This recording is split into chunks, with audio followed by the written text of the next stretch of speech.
Asap dan upacara asal-usul tembakau di masa lampau. Jauh sebelum kapal-kapal Eropa mencapai pantai Amerika, penduduk asli telah memiliki hubungan yang erat dengan tembakau.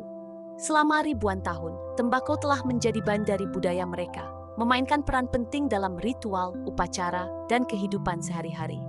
Asal-usul penggunaan tembakau diselimuti kabut waktu, dengan bukti yang menunjukkan keberadaannya di Amerika sejak 6.000 tahun SM. Dari dataran es Arktik hingga hutan Amazon yang beruap, tembakau menemukan tempat dalam kehidupan banyak suku dan peradaban. Metode penggunaan tembakau sangat bervariasi di berbagai budaya. Beberapa suku merokok daun tembakau kering dalam pipa, menghirup aroma yang kaya dan berasap. Yang lain mengunyah daunnya, menikmati efek stimulasi dari nikotin. Yang lain lagi menggiling daunnya menjadi bubuk yang mereka gunakan sebagai snuff atau dicampur dengan herbal lain untuk tujuan pengobatan. Tembakau lebih dari sekadar tanaman. Itu adalah ramuan suci, sumber kekuatan spiritual, dan simbol komunitas dan tradisi. Asap yang mengepul dari pipa sering dilihat sebagai jembatan antara alam fisik dan spiritual, membawa doa dan persembahan kepada para dewa. Mitos dan legenda seputar tembakau sama beragamnya dengan orang yang menggunakannya. Beberapa suku percaya bahwa tembakau adalah hadiah dari para dewa, diberikan kepada manusia sebagai sumber penghiburan dan kebijaksanaan. Yang lain melihat tembakau sebagai obat yang ampuh, yang mampu menyembuhkan orang sakit, menangkal roh jahat, dan meningkatkan kesadaran spiritual. Terlepas dari kepercayaan khusus, tembakau tertanam dalam kehidupan spiritual dan budaya penduduk asli Amerika. Itu adalah sumber kenyamanan, inspirasi, dan koneksi, menghubungkan generasi lampau dan sekarang. Hubungan antara penduduk asli dan tembakau adalah salah satu rasa hormat dan penghormatan yang mendalam. Mereka memahami kekuatan tanaman dan memperlakukannya dengan sangat hati-hati. Mereka membudidayakan tembakau dengan metode tradisional, diwariskan dari generasi ke generasi, memastikan keberlanjutannya, dan menghormati sifat sucinya. Kedatangan orang Eropa pada abad ke-15 akan selamanya mengubah jalannya sejarah tembakau, mengantarkan era baru perdagangan global, eksploitasi, dan kecanduan. Melintasi lautan, Columbus, dan perdagangan tembakau. Pada tahun 1492, ekspedisi Christopher Columbus mendarat di pantai dunia baru, menandai momen penting dalam sejarah manusia. Pertemuan antara dua dunia ini menghasilkan pertukaran pengetahuan, barang, dan ide yang mendalam, selamanya mengubah arah masyarakat Eropa dan Amerika. Di antara banyak hal baru yang ditemui Columbus dan krunya adalah tembakau, tanaman yang sampai sekarang tidak dikenal di dunia lama. Penduduk asli memperkenalkan Columbus pada praktik merokok daun tembakau kering, kebiasaan yang awalnya membingungkan dan menarik para penjelajah Eropa. Tertarik dengan kebiasaan baru yang aneh ini, Columbus dan anak buahnya membawa tembakau kembali ke Eropa, di mana awalnya disambut dengan campuran rasa ingin tahu dan skeptisisme. Beberapa memandang tembakau sebagai ramuan obat, sementara yang lain melihatnya sebagai zat yang berbahaya dan membuat ketagihan. Meskipun demikian, daya pikat tembakau terbukti tak tertahankan, dan secara bertahap mulai menyebar ke seluruh Eropa, menemukan tempat di antara para pelaut, pedagang, dan anggota aristokrasi. Kebaruan tembakau, asal-usulnya yang eksotis, dan efek stimulasinya memicu popularitasnya, menyiapkan panggung untuk perdagangan global yang akan mengubah ekonomi dan masyarakat.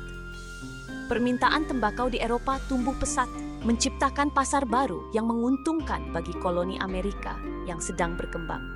Budidaya tembakau menjadi landasan ekonomi kolonial, mendorong permintaan akan tanah dan tenaga kerja.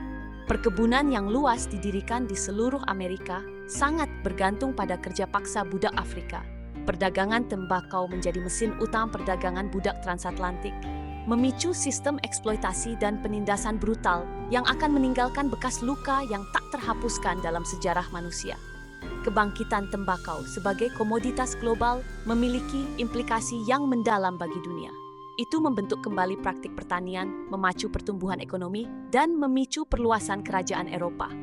Perdagangan tembakau juga memainkan peran penting dalam perkembangan kapitalisme global, menciptakan pasar baru, instrumen keuangan, dan rute perdagangan. Namun, biaya manusia dari perdagangan ini sangat besar, karena jutaan orang Afrika diperbudak dan menjadi sasaran penderitaan yang tak terbayangkan untuk memuaskan selera dunia yang semakin meningkat akan tembakau. ladang emas, kebangkitan tembakau di Nusantara. Sulur perdagangan tembakau menjangkau jauh melampaui Amerika, meluas melintasi bentangan luas Samudra Hindia hingga pantai Nusantara, Kepulauan Indonesia. Diperkenalkan oleh pedagang Eropa pada abad ke-16, tembakau dengan cepat berakar di tanah subur Jawa, Sumatera, dan pulau-pulau lainnya, menjadi komoditas yang sangat dicari di pasar regional dan global. Iklim dan tanah Nusantara terbukti ideal untuk budidaya tembakau, menghasilkan daun berkualitas tinggi yang dihargai karena aroma dan rasanya. Kebangkitan budidaya tembakau di Nusantara berdampak besar pada ekonomi dan masyarakat kawasan. Itu menciptakan peluang baru bagi petani, pedagang, dan buruh, mengubah masyarakat pedesaan dan mendorong pertumbuhan ekonomi. Para sultan dan penguasa Nusantara menyadari potensi ekonomi tembakau dan secara aktif mendorong penanamannya, membangun monopoli, dan mengatur perdagangan untuk memaksimalkan keuntungan. Tembakau menjadi sumber pendapatan utama bagi penguasa lokal, berkontribusi pada kekayaan dan kekuasaan kesultanan seperti Aceh, Mataram, dan Banten. Perdagangan tembakau di Nusantara bukannya tanpa kompleksitas dan tantangan. Persaingan di antara kekuatan Eropa, khususnya Belanda dan Portugis, menyebabkan konflik dan perebutan kekuasaan. Perusahaan Hindia Timur Belanda, VOC, yang berusaha mengendalikan perdagangan tembakau yang menguntungkan, memberlakukan peraturan dan monopoli yang ketat, seringkali menggunakan kekerasan dan paksaan untuk mempertahankan dominasinya. Kontrol VOC atas produksi dan perdagangan tembakau berdampak signifikan pada kehidupan petani dan buruh, yang seringkali terjebak dalam lingkaran hutang dan ketergantungan. Warisan budidaya tembakau di Nusantara terus membentuk kawasan ini hingga saat ini. Indonesia tetap menjadi salah satu produsen dan konsumen tembakau terbesar di dunia, dengan jutaan orang bekerja di industri ini. Dampak ekonomi dan sosial tembakau memiliki banyak sisi, berkontribusi pada pertumbuhan ekonomi sekaligus menimbulkan kekhawatiran tentang kesehatan masyarakat dan keberlanjutan lingkungan. Dunia yang disatukan oleh asap jaringan tembakau global. Perdagangan tembakau yang lahir di Amerika dengan cepat menyebar ke seluruh dunia, menjalin jaring koneksi kompleks yang menghubungkan benua, budaya, dan ekonomi. Pada abad ke-17, tembakau telah menjadi komoditas yang benar-benar global, dinikmati oleh orang-orang dari semua lapisan masyarakat, dari petani yang paling sederhana hingga raja yang paling kaya. Jaringan produksi, perdagangan, dan konsumsi yang luas ini mengubah masyarakat, mendorong pertumbuhan ekonomi, dan meninggalkan jejak abadi dalam sejarah manusia. Jaringan tembakau global didorong oleh interaksi kompleks dari berbagai faktor, termasuk permintaan, penawaran, dan pengejaran keuntungan yang tak henti-hentinya.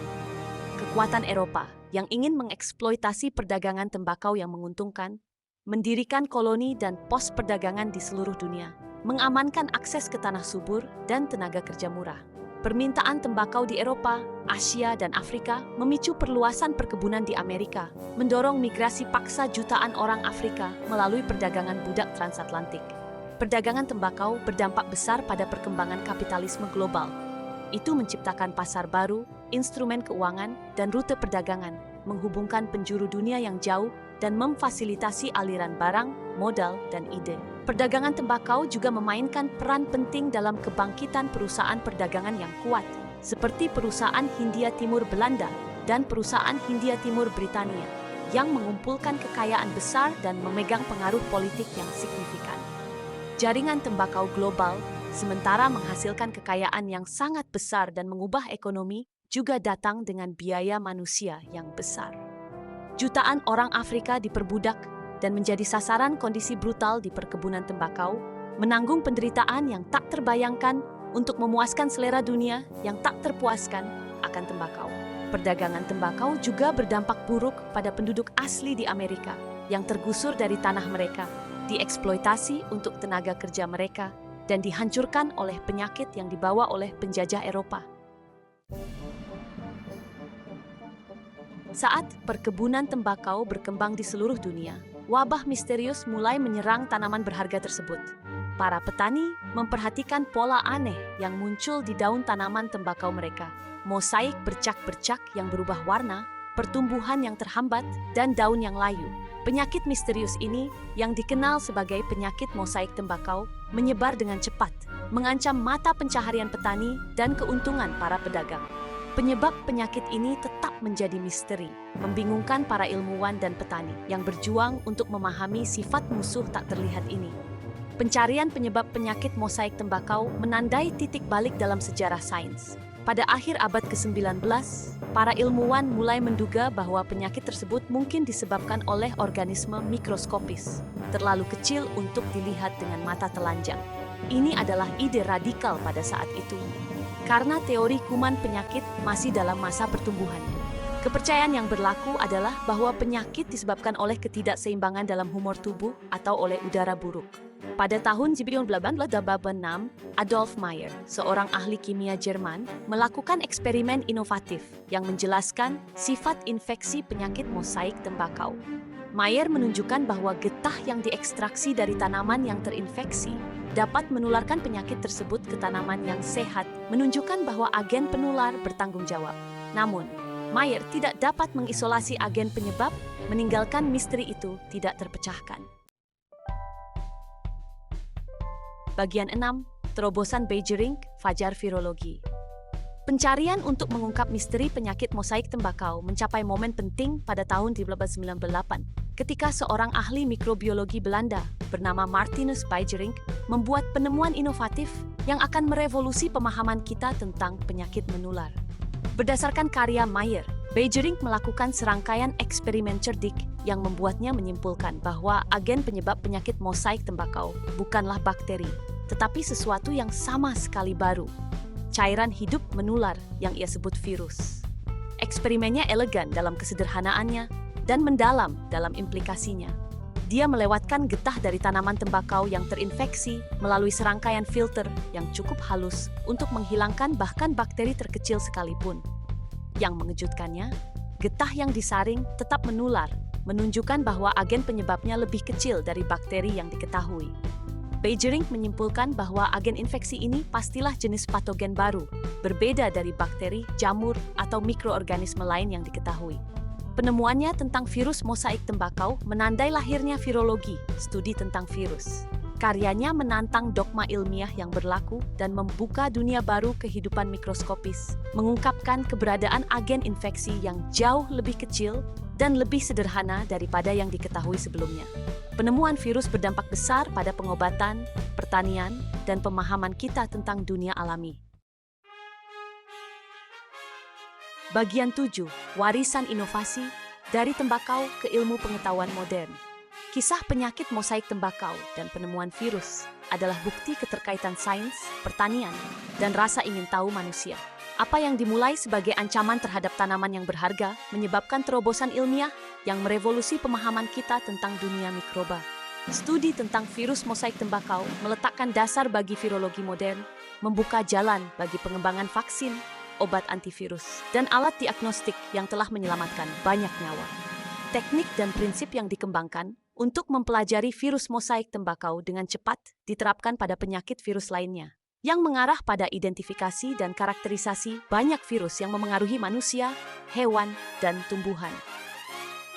Penemuan virus merevolusi pemahaman kita tentang penyakit menular, mengungkapkan keberadaan dunia patogen mikroskopis yang luas dan beragam, yang memainkan peran penting dalam membentuk kesehatan individu dan populasi. Warisan virus mosaik tembakau meluas jauh melampaui bidang virologi. Studi tentang virus sederhana ini telah memberikan wawasan tentang proses biologis fundamental seperti ekspresi gen, sintesis protein, dan mekanisme infeksi seluler. Penelitian tentang virus mosaik tembakau juga berkontribusi pada pengembangan teknologi baru, seperti rekayasa genetika dan nanoteknologi. Bagian 8, dua sisi asap, warisan tembakau yang rumit. Kisah tembakau adalah permadani yang ditenun dengan benang kemajuan dan kehancuran. Di satu sisi, tembakau telah memainkan peran penting dalam sejarah manusia, membentuk ekonomi, budaya, dan penemuan ilmiah. Di sisi lain, penggunaan tembakau telah sangat merugikan kesehatan manusia, yang menyebabkan kecanduan yang meluas, penyakit, dan kematian dini. Warisan tembakau itu kompleks dan beragam, mencerminkan kecerdikan dan kecenderungan destruktif umat manusia.